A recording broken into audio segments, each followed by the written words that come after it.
Vous écoutez le podcast Chronique du Média, un espace pour comprendre, analyser et décrypter les médias, présenté par Christophe. Dans l'épisode 8, nous avons parlé des mutations de contenu médiatique, de la manière dont les images circulent et de leur influence sur nos sociétés. Aujourd'hui, on va aller plus loin. On va s'intéresser à ce que nous consommons, mais surtout à ce que nos enfants regardent. Le thème est clair. Les contenus médiatiques conçus ailleurs correspondent-ils toujours à nos réalités africaines? Et pour illustrer cela, un cas précis. La diffusion d'une série pour enfants intitulée Le Pacte. Une série étrangère, accessible, attractive, mais qui pose des questions. It was all lies, they didn't know the truth. It was all lies, enemies of progress.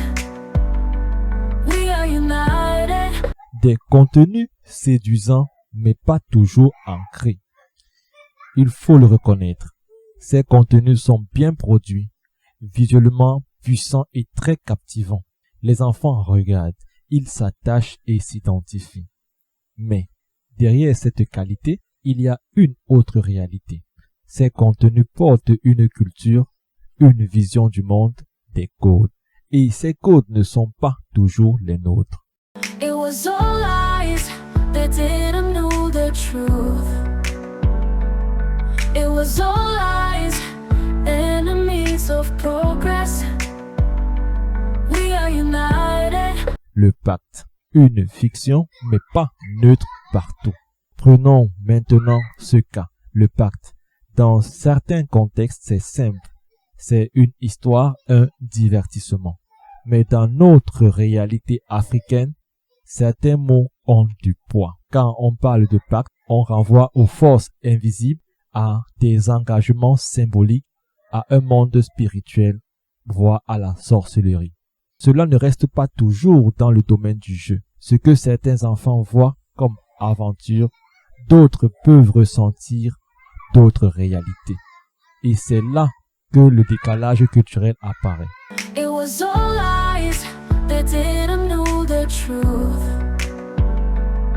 It was all lies, enemies of progress. We are united. Le vrai problème, l'absence d'accompagnement. Ce n'est pas forcément la série qui pose problème, c'est la manière dont elle est consommée. Un enfant regarde seul, sans explication, sans échange, comme généralement c'est le cas dans nos familles. Et il construit son interprétation. Or, tous les contenus ne sont pas neutres. Sans accompagnement, il peut y avoir confusion, mauvaise compréhension ou assimilation non maîtrisée.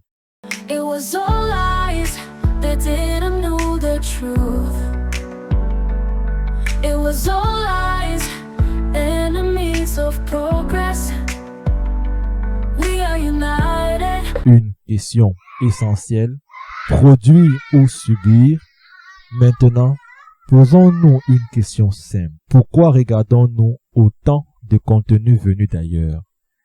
Parce que nous n'en produisons pas assez, évidemment. Produire localement, ce n'est pas seulement créer, c'est transmettre des repères, valoriser nos cultures, proposer des récits adaptés à nos enfants. Sinon, d'autres racontent le monde à leur place.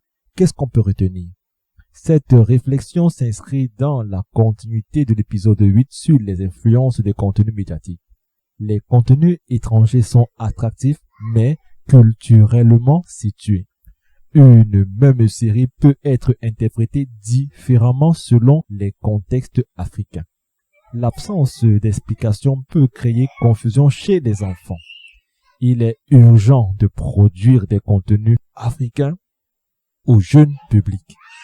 En guise de conclusion, les contenus venus d'ailleurs ne sont pas à rejeter.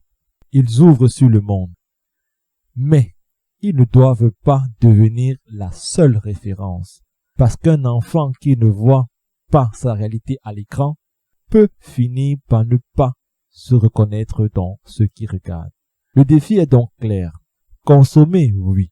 Comprendre absolument, mais produire nécessairement. Parce que raconter nos histoires, c'est aussi construire notre identité. Nous découvrirons un autre thème aussi accrocheur que celui-ci la semaine prochaine. Ciao et restez sur CNMAR News TV. C'était Chronique du Média, un podcast de CN Magnettes TV.